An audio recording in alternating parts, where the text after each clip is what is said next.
The day begins at the Adventurers Guild. A young man enters the building, looking nervous. Inside, seasoned adventurers check the quest board. The competition is clearly on another level, and the local heroes have their own fans. From a balcony, others watch the scene below. One girl in particular seems unimpressed. Our boy approaches the reception desk. He slides his adventurer's card forward. The receptionist's sudden gasp surprises him. She recognizes his name, Halbert. He confirms he's heading into the dungeon. The simple exchange leaves him exhausted. A senior colleague approaches the receptionist. She knows the rumors about that adventurer. He's known as Halbert the Black Madman. Whispers say he laughs while slaughtering monsters. They say he's more of a monster himself, but his polite demeanor was deeply unsettling. He earned his terrifying title right at his debut. On the surface, he pretends to be human, but no normal person dives solo every single day. In fact, he's breaking all leveling records. His adventure card shows he's already level 8.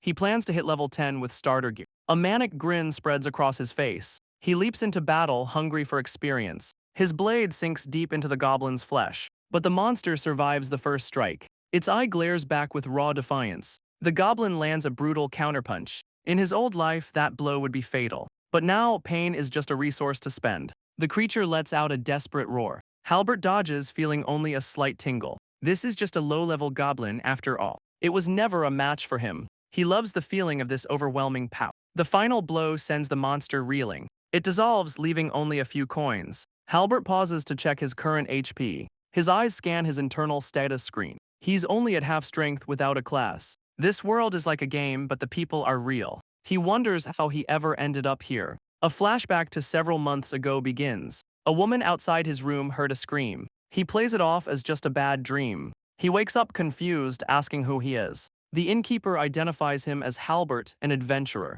His health is low, but it's not from sickness. She tells him to wash up and go to the dungeon. The city's name sounds strangely familiar. Then it hits him, this is the world of Off-Voice. He's a character in a notorious adult game. This isn't a dream, he's been reincarnated. He laughs hysterically at his terrible fate. He can't stay in this dangerous world. The innkeeper shouts at him to be quiet, but returning to his old life isn't an option. He has no memories of the original Halbert's life, and if the dungeon is ignored, the world ends. A slow smile spreads across his face. If there's no way out, he'll fight. His knowledge of the game is his ultimate weapon. He refuses to just wait for a hopeless future. His hand closes around the door's handle, and he chooses to conquer this world completely. His first battle was a messy fight with a goblin. He never even fought in his previous life. Now his eyes burn with a new resolve. He spots his next target, a lone goblin. Half a day later, he arrives at the guild. The clerk at the counter looks up, bored.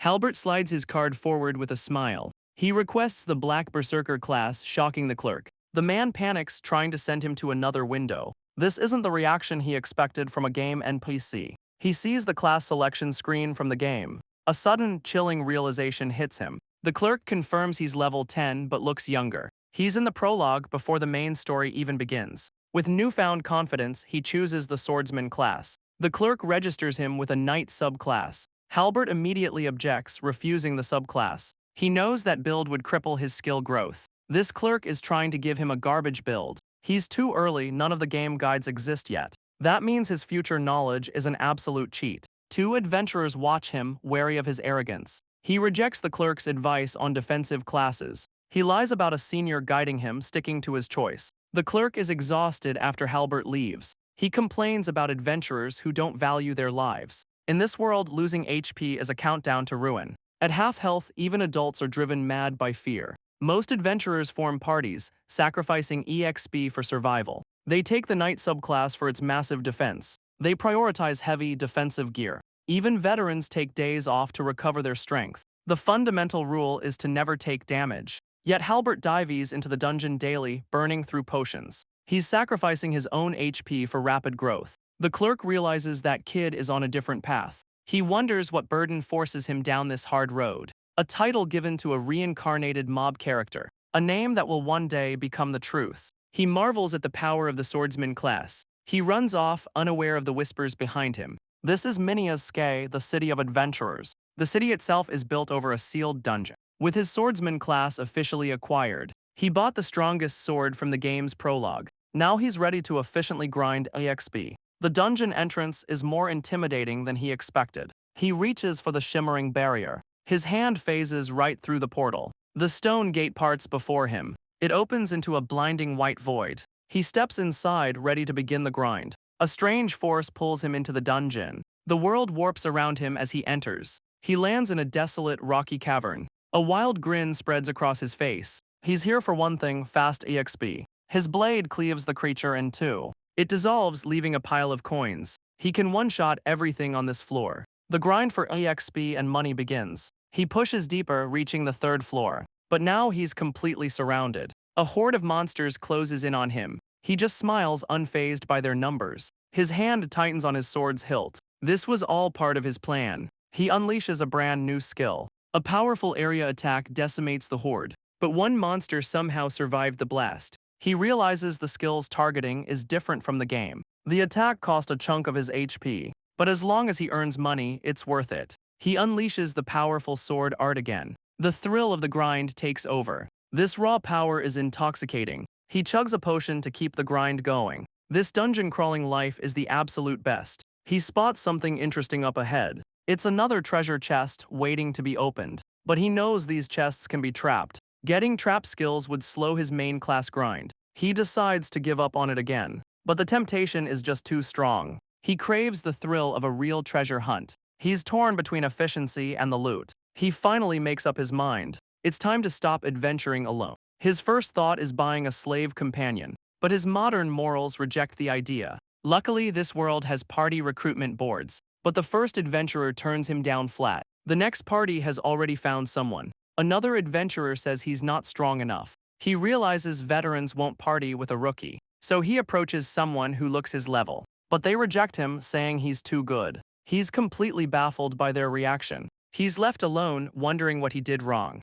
A dark expression crosses his face. A twisted idea takes root in his mind. He considers buying a slave companion. He's not interested in a male companion. This isn't a game, he can't just get a pet. But wait, what about a monster? He finds himself at the slave market. Elsewhere, a faceless man negotiates. A subordinate bursts in with urgent news. The target has finally arrived. The boss decides to handle him personally. They're talking about our boy Halbert, a glass cannon who ignores all defense, a reckless amateur with a death wish. But he's always prepared for an escape. This shows a fierce will to survive. He's survived hell and still seeks power. A bottomless greed for more strength. It's tied to a memory of someone lost. An abnormal aggression towards monsters. The boss puts the pieces together. Halbert isn't a madman, he's a revenger. He lost someone precious in the dungeon. A man with nothing left won't seek allies. He's looking for a disposable meat shield. The boss realizes Halbert's revenge is against monsters. Halbert is stunned by the man's sharp insight. The trader offers a bulk discount on goblins, but Halbert only needs a single trap disarmer. The trader is horrified by his cruel logic. Halbert smiles, focused only on gaining experience. The man realizes he's dealing with a true madman. He decides quality is better than quantity here. He has the perfect product in mind. He reveals a tiny, dirt-stained girl in a cage. Halbert recognizes the creature as a gnome. Gnomes are vicious monsters that lure in victims. The trader explains its unique regeneration ability. A handshake seals the grim transaction. Halbert takes his new companion home. He awkwardly tries to introduce himself. The gnome just stares back, completely silent. He wonders if she can even understand him. She gives no sign of comprehension at all. Her inner thoughts reveal a deep-seated hatred. She sees humans as an inferior, gullible species. Halbert remembers the terms of their contract. A magical headband forces her to obey his will. He tests it, forbidding her from harming humans. The headband's gem glows, confirming the command. But her blank stare makes him question her understanding. He decides to get much more specific. He forbids all her species' cruelest tactics. Still, he needs to be absolutely certain. They travel to the desolate outskirts of Manhuas, a perfect spot for a private test. He draws his sword, cheerfully telling her not to move. The gnome thinks he's completely insane. But this is no empty threat. He powers up. His eyes are cold and emotionless. He unleashes a devastating sword art. The attack narrowly misses her head. It carves a massive trench in the earth. He's shocked she didn't even flinch. But then he notices something. She's literally frozen in place by his command. She finally understands her master is a madman. Defiance means instant death. She vigorously agrees to his terms. He realizes his cruel test was necessary. He picks up the terrified gnome. He apologizes, placing her in his pocket. He asks her to bear with his flawed leadership. He's at the guild, officially registering his new class. From his pocket, the gnome confirms he can learn hunter skills. He thanks the clerk with a bright, genuine smile. Nearby, a female clerk complains he never picks her line. The male clerk gets the completely wrong impression. But our boy is just thrilled with his progress. He immediately starts grinding for XP and money. The gnome realizes his madman title is no joke. He celebrates getting a rare material drop. The gnome questions if he's even human. She reflects on the natural order of things. Monsters should be apex predators. Suddenly, he spots something new. He excitedly charges toward a new monster horde. He dives into the fray, instantly covered in blood. He cuts them down without a shred of hesitation. To them, he is a demon treating them like trash. One of the monsters lands a solid hit. The club connects squarely with his head. The creature grins, sure of its victory. But the weapon simply shatters against him. He just grins, the pain a mere tingle. The gnome is left completely speechless. He took a massive hit without even flinching. She finally understands he's a monster in human skin. After the slaughter, he spots a treasure chest. He holds up the gnome by her clothes. He tosses her toward the chest to unlock it. She never thought she'd be free of her curse. As a slave, she must obey any command. She quickly works the lock, fearing his wrath. She gives him the prearranged success signal. He praises her, then casually tosses her aside. Inside, a bright light emanates from the loot. He's found a complete set of hunter wear. It's an incredibly rare drop for these upper floors. His first treasure chest yields a fantastic prize. He decides the gnome should equip it for now. She tentatively touches the new gear. The clothes magically shrink to fit her perfectly. Dungeon items really do adapt to their owner. He notes the gear confirms she's female. He declares they will become the strongest together. She realizes loyalty is her only path to survival. But serving this monster frees her from all other fears. He spots a monster that creates treasure chests. A few moments later, he complains that monster spawns are getting worse. Suddenly, a new, larger monster appears. A hulking monster roars, blocking his path. He meets its charge with a swift counter. His blade slices cleanly through its gut. The beast dissolves into nothingness. He muses that he might have gotten carried away. But then, a strange vibration catches his attention. It's coming from his pocket, a smartphone notification. He pulls out the gnome, who is shaking uncontrollably. She's absolutely terrified, begging him not to kill her. He's confused by her extreme reaction. Then, a sudden realization hits him. The vibration wasn't a phone, but an escape crystal. He activates the crystal, teleporting them out of the dungeon. They reappear in town, safe for now. He blames his hunger for the confusion. He remembers gnomes absorb nutrients like plants, so he presents her with a flower pot and soil. He gently plants her in the pot of soil. He tells her to rest while he goes to eat. With that, he leaves her alone. Left alone, she despairs in her new flower pot home. The next morning, he greets her cheerfully. A tiny sprout has grown from her head. She emerges from the soil, completely unamused. He muses that he'll never understand living things. He cheerfully tells her he has a plan. He needs to decide on his next class. He celebrates maxing out his swordsman level. She notes his skills have improved for survival. He'll switch his main class to knight for defense. She agrees as long as her safety is guaranteed. He offers two strategies, both sound terrifying. One plan requires her to stay near death. He enthusiastically recommends the near-death build. She calls his suggestion a hellish choice. He's genuinely confused by her horrified reaction. She reluctantly chooses the less insane option. He still insists his near-death plan is genius. With the decision made, he picks her up. It's time to level up his new knight class. Their goal, defeat 500 more monsters. They arrive back in the familiar dungeon, but the area is strangely empty of monsters. She worries the creatures have been overhunted. Other adventurers are also finding it empty. He pulls out a special item to solve this. It's a scent pouch that attracts monsters. A strange odor begins to fill the air. A horde of dazed monsters appears instantly. He laughs, realizing the monsters were just hiding. He charges in, demanding their loot and experience. His blade becomes a blur of violent motion. He cuts through the horde with brutal efficiency. She watches his battle frenzy, completely unfazed. But the experience from these weaklings is poor. He's already strong enough for the next floor. He'd rather just crush the boss for a new skill. He recalls the grim rules of this death game world. He shakes off the dark thoughts, trying to focus. Suddenly, he realizes he never asked her name. She's baffled by the completely random question. He correctly guesses that she doesn't have one. He suggests a name based on her species, gnome. She's horrified by his casual comparison to an ant, the great messenger of earth and insect. Enraged, she dismisses his monstrous suggestion. But then a horrifying truth dawns on her. Her kind uses living beings as seedbeds for new life. She realizes she was born a slave and a monster. He suddenly decapitates a creature behind them.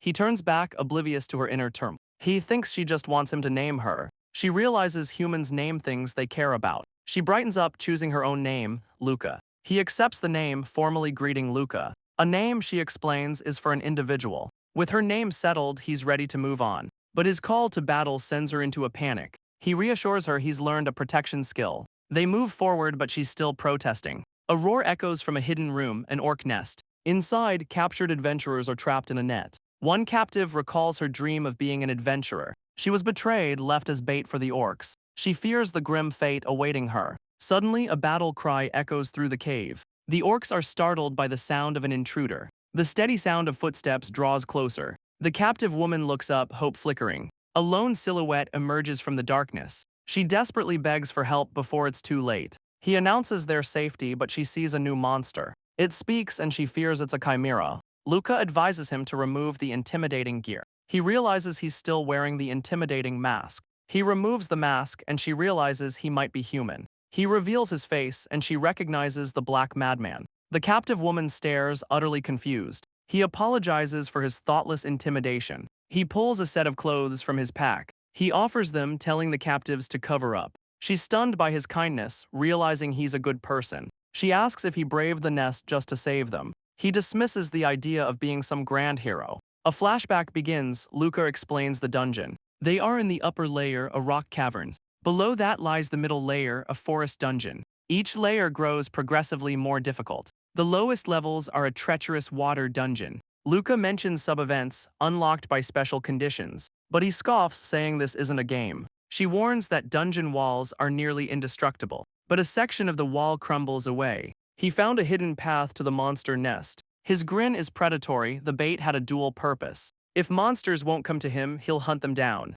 The orcs are stunned by the sudden raid. They spot Luca, mistaking her for a new golem. Luca mentally corrects them. She's not a slave. The orcs erupt in laughter at the pathetic sight. Our boy is completely baffled by their reaction. He unleashes his sword of words technique. He scoffs at their foolish underestimation. More orcs charge a sea of enemies. Luca warns her class might level up mid-battle. He considers retreating. The fight is pointless for growth. But his eyes gleam with cold resolve. Retreating now would be far too troublesome. This narrow passage is a perfect choke point. It's just simple work, kill them all. He faces the final orc in the horde. The monster's weapon shatters against his blade. A treasure chest suddenly materializes. Luca explains combo kills increase rare drop rates, but she triggers a trap, failing the unlock. The trap was anti-magic, completely useless on her. He explains it only works on magic users. He grins, lucky his ignorance saved him. He peers inside, ignoring her complaints. Inside are the fairy wings, a rare item.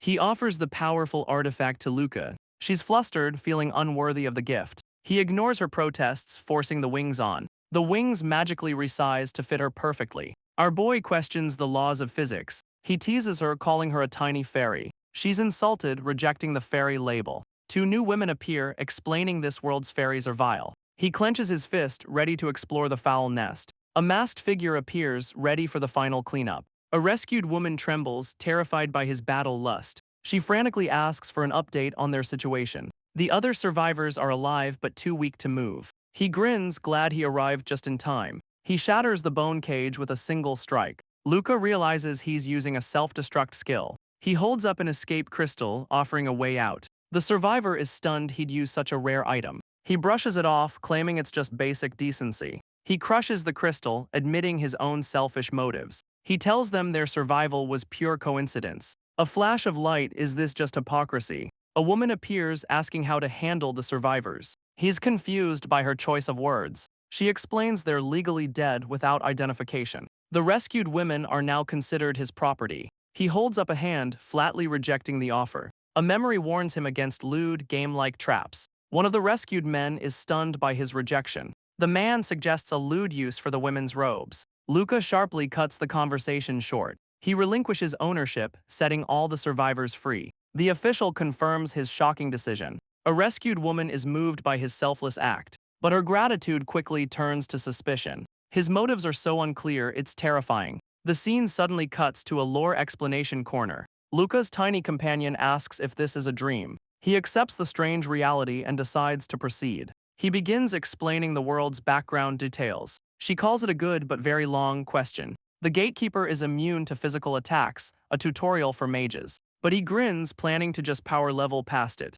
He calls this a special tutorial intermission. Those who understand are gods, corrupted by commercialism. The topic shifts to the game's status system. He explains the world has stats like HP and level, but two are key: stance and goodwill value. She understands goodwill but not stance. The three stances are righteous, neutral, and heretical. He explains that stance and goodwill are separate. A meter displays the goodwill value scale. She asks his path. He's a heretical regular person. His companion screams, "A heretical regular person." Luca smirks, admitting he's not a good person. She wonders if he has a hidden madman status. He finds her terrified analysis quite amusing. The intermission ends. It's time to level up. Time passes as he clears various side quests. He's rescued prisoners from the orc's nest. His knight class has leveled up significantly. Even his companion has gained combat skills. They arrive at the 10th floor mid-boss. His companion complains about riding on his shoulder, but something catches his attention. A trio of thugs are watching from the shadows. Their leader tells him to pay them no mind. They claim they won't interfere with his fight. They're just here to watch the show. Luca instantly sees through their plan. He warns them against trying to steal his loot. He unleashes a powerful 3-hit combo. A clear and final warnings. The thugs are terrified by his reckless display. His companion notes the boss drops a powerful weapon, the legendary Spear of Grudge. A rare drop but not a unique one. He complains about having to grind for this item. His companion prays to the goddess of luck for a drop. With her cheering him on, Luca prepares for battle. The massive gates to the boss room swing open. He steps into the blinding light of the arena. A summoning circle ignites on the stone floor. From it emerges a heavily armored knight, the gatekeeper knight of the upper floors. Luca grins, thrilled by the challenge before him. His companion explains his unique knight skill. It converts defense into attack, doubled at near death. With fully upgraded armor, his power is tripled. He slams his shield into the gatekeeper knight. The sheer force sends the boss staggering backward. He then equips a second shield, doubling his hits. The damage output will exceed the boss's total health. The gatekeeper's armor shatters under the onslaught. The thugs watch in horror at his overwhelming power. Luca looks down, waiting for his prize. But the ground where the boss fell is empty. He collapses in despair, absolutely nothing dropped. All that effort for nothing, his one chance wasted. The thug leader approaches, nervously interrupting him. He warns that the boss will revive if they linger. Luca snaps out of his despair, shocked. He can't believe the boss is going to revive. A dark, menacing grin spreads across his face. The thugs explain the gatekeeper's revival mechanic. As long as they stay, the boss will keep respawning. He turns to the terrified thugs with a proposal. The gatekeeper's spirit is confused by its instant defeat. It dismisses the loss, sure they won't meet again. Its only purpose is to fight for its master. But suddenly, the summoning circle ignites once more.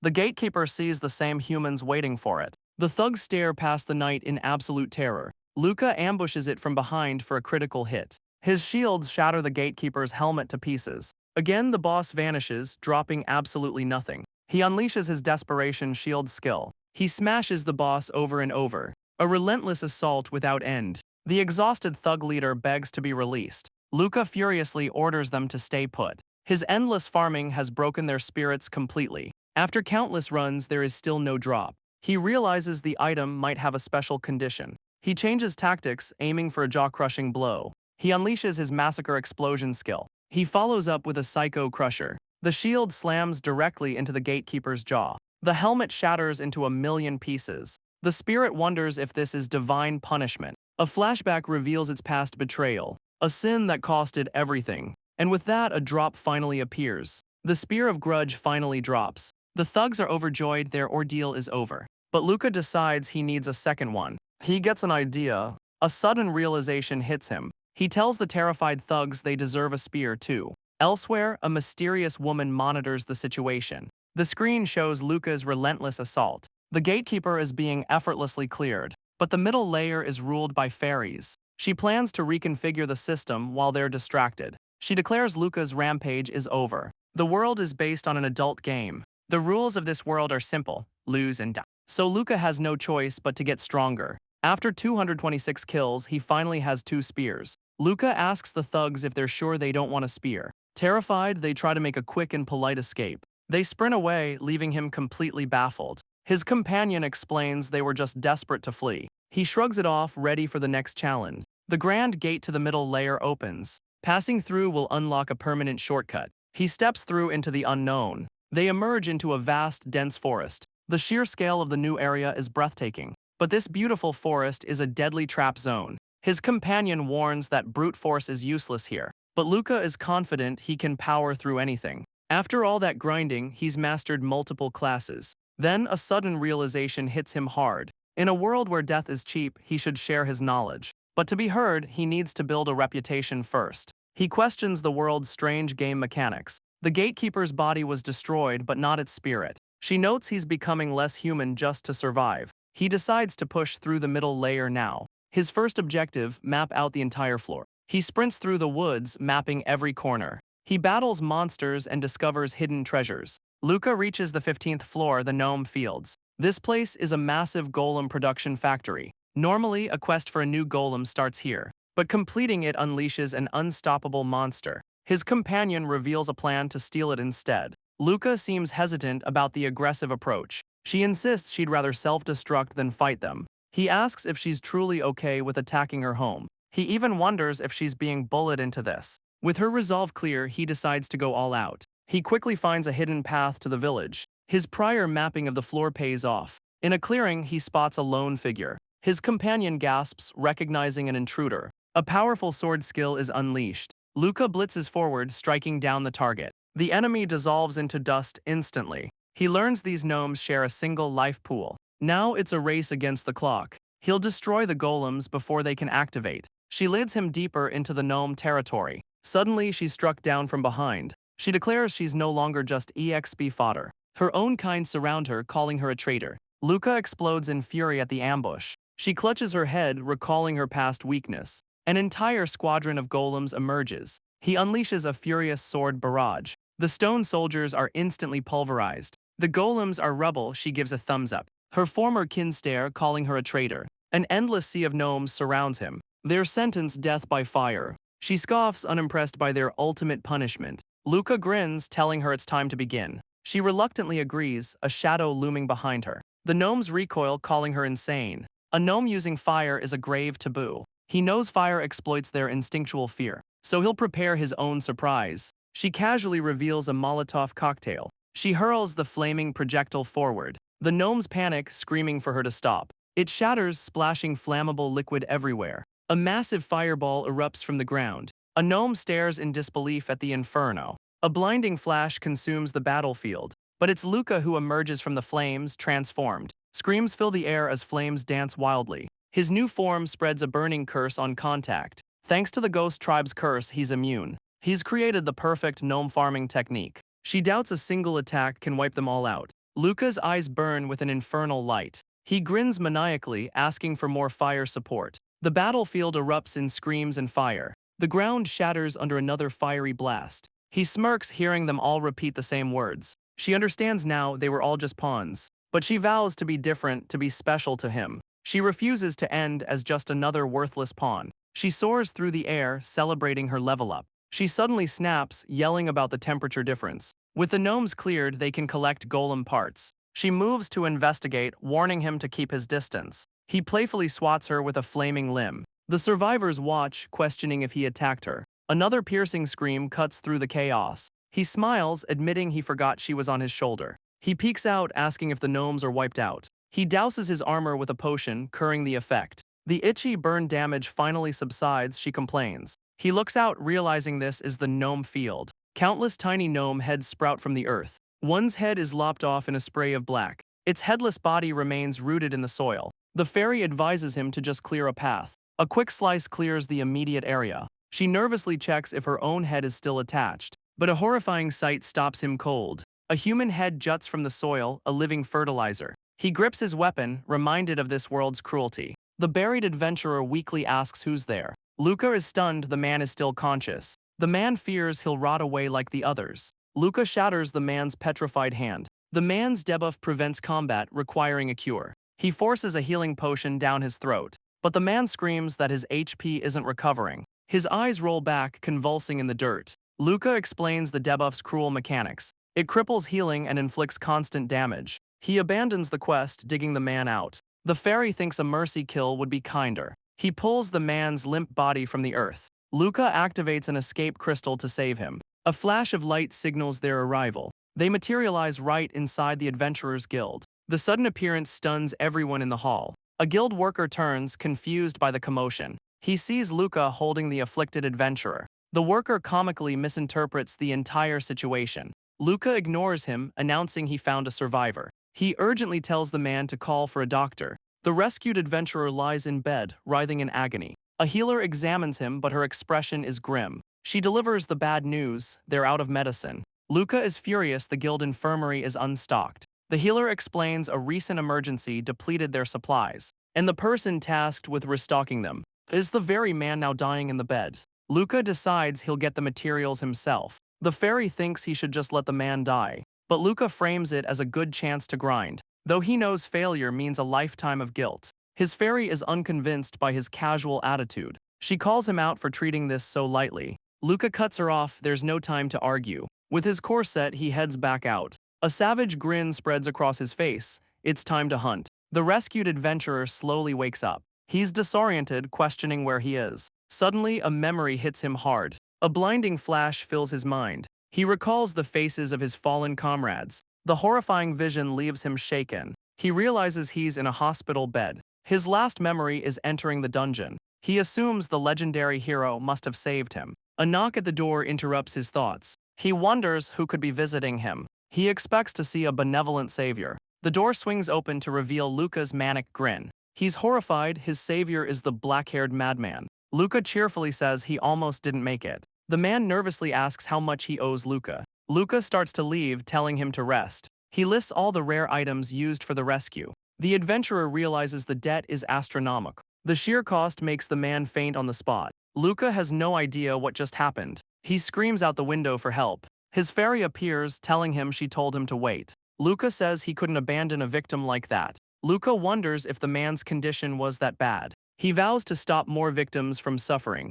His fairy warns that gnomes will just keep spawning. She's relieved he didn't just poison the land. She touches down on the corrupted earth. He smiles, telling her he's counting on her. She sinks into the ground, a gnome ritual. She plans to exploit their shared memory network. A lone light in the vast underground. A powerful voice echoes through the darkness. The fairy smirks, finally hearing the queen's voice. The majestic gnome queen appears before her. The fairy scoffs at the title Mother Earth. The queen unleashes an attack, sealing her fate. The tendrils will drain her memories for fuel, but the fairy just dares her to try. Luca's voice echoes, interference is forbidden. The gem on her headband activates. Dark tendrils burst from the fairy's body. The queen can't believe her command was broken. The fairy declares she serves a new master now. She offers to share her memories instead. Behold my memories with my master. The queen is mentally broken by the shared experience. The queen crumbles, unable to process negative emotions. With that, the queen's consciousness is completely erased. The fairy will now wield the power of Mother Earth. Hours pass and Luca paces anxiously. Suddenly, the corrupted earth begins to stir. He rushes over, relieved to see her emerge. But his relief turns to utter shock. A full-grown woman stands where his fairy was. He stammers, completely bewildered by the transformation. She slowly takes in her new form. Her body fully materializes from the soil. A powerful new presence takes shape. Luca can't help but stare, completely flustered. She greets him casually, sorry for the wait, master. She marvels at her new, taller perspective. Then, a sudden realization hits her. She frantically checks for her subordination collar. It's gone and she panics, thinking she's just EXP. But a small ring glints on the ground. She finds it, sighing in relief. The collar has become a ring meant for Luca. He also finds his hunter's gear lying nearby. He finally asks if it's really her. She confirms it is. She strikes a pose, asking what he thinks of her new body. She recalls her master's original order. The queen's leftover nutrients are a resource. She wonders how best to use this power.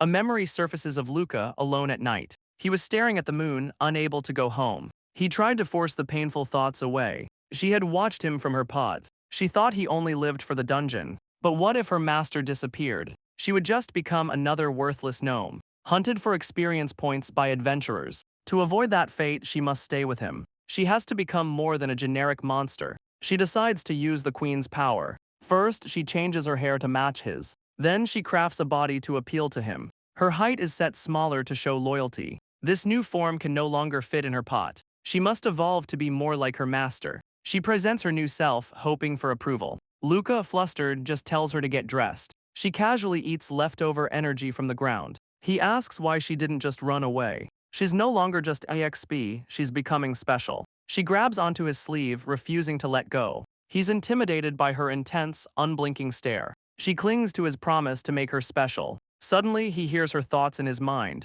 Her new form activated a telepathic link. Her desperate wish echoes like a machine's first cry. He's hit with a vision of slaughtered gnomes. He realizes this is the fate he created for them. He sees his own vulnerability in their demise. He remembers callously dismissing them as a species. A past comment comes back to haunt him. The weight of his actions crashes down on him. He promises they will become the strongest together. Stunned, she tearfully accepts his offer. Back from the dungeon, she refuses to leave his side. He knows this isn't affection but something else. She innocently asks why he seems troubled. He reminds himself she's a monster despite her looks. But she is his responsibility now, his companion. He tries to convince himself her new form is irrelevant. They arrive at the Golden Dawn Inns. Resigned, he decides to just deal with it. He awkwardly asks the innkeeper for a second room, but she vehemently refuses to be separated from him. He tries to compromise with the innkeeper, but she's left speechless by their strange dynamic. Night falls over the Golden Dawn Inns.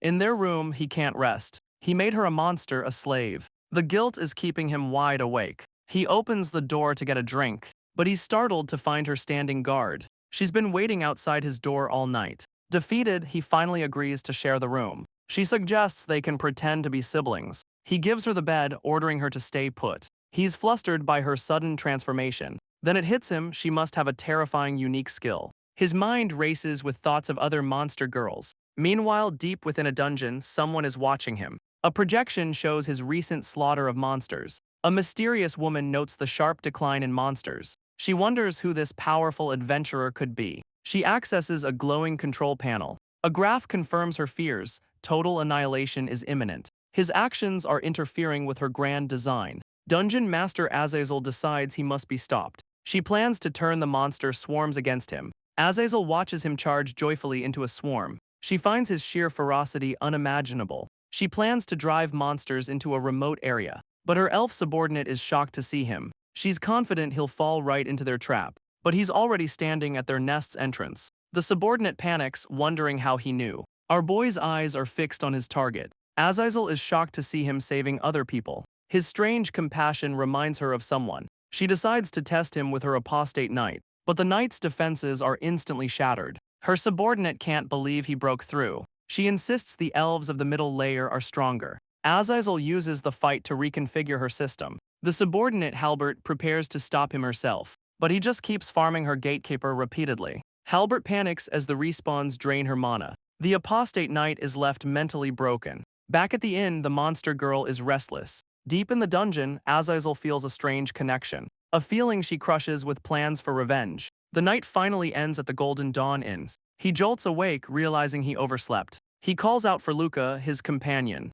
She's still in bed, looking terrified. He cheerfully tries waking her for their next dive, but she just sits up and starts getting dressed. He gets an eyeful he wasn't expecting. Flustered, he tells her to be more modest. He reminds himself she's a monster, not a girl. The strange disconnect is messing with his head. He never expected this kind of domestic life. She's starting to feel more like a pet. He decides it's easier to just see her as a girl. After breakfast, he's ready to head to the guild, but a visitor is waiting for them at the door. The man asks if he's Halbert's husband. Our boy recognizes him as a survivor he saved. The man just smiles politely. He introduces himself as Aaron, the hunter. He's here to thank his rescuer properly. They sit down together in the busy inn. The two exchange some awkward pleasantries. Aaron insists on repaying the debt he owes, but our boy says he expects nothing in return. He suggests Aaron thank the hospital staff instead, but Aaron's smile hides a deeper suspicion. He recalls a life of betrayal and deceit. His own sister was abandoned by her comrades, but he can't stay indebted to a stranger. He desperately begs to repay the favor now. Our boy watches him, sensing something is off. The hunter's story just doesn't add up. Then an idea hits him. He has just one question for Aaron. Aaron is stunned, the words don't match his lips. He hides his fear behind a strained smile. The kid asks if Aaron is in a party. Aaron thinks he's being mocked or recruited. He was actually kicked out for being weak. He lies, claiming he's a solo hunter now. Our boy just wants to settle the debt easily. This is a chance to build his reputation. But Aaron's party fed his sister to monsters. He heard a madwoman was rescued nearby. He resents the hero who saved his sister. Getting involved with these siblings is a mistake. He asks for the simplest task possible. Our boy wants help opening a merchant shop. Aaron is completely dumbfounded by the request. He begs for an explanation from the start. He explains the guild's warehouse is completely full. It uses spatial magic holding immense amounts. Aaron says filling it alone is a massive feat. Our boy knows his inventory breaks this world's rules. He wants to open his own commercial warehouse, but doing so requires a high-level merchant class. Aaron knows that takes years of dedicated training. The kid reveals a faster way to level up. He claims he can max the class in 5 days. He immediately regrets saying something so unbelievable. Aaron sees a scam but also a potential opportunity. Just as the kid gives up, Aaron accepts the offer. Our boy is stunned by his sudden trust. He thinks Aaron must be an actual saint, but Aaron has his own greedy plan in mind. They shake on the deal, sealing their partnership. The kid cheers, ready to go beat up the gatekeeper. Aaron smirks, thinking his plan is working. But our boy's smile is just as sinister. A flash of brutal combat fills Aaron's mind. The kid's face contorts into a battle-crazed grin. The vision glitches, showing a violent, painful memory. Aaron screams, reliving the horrific training. He's surrounded by beaten men who blame him.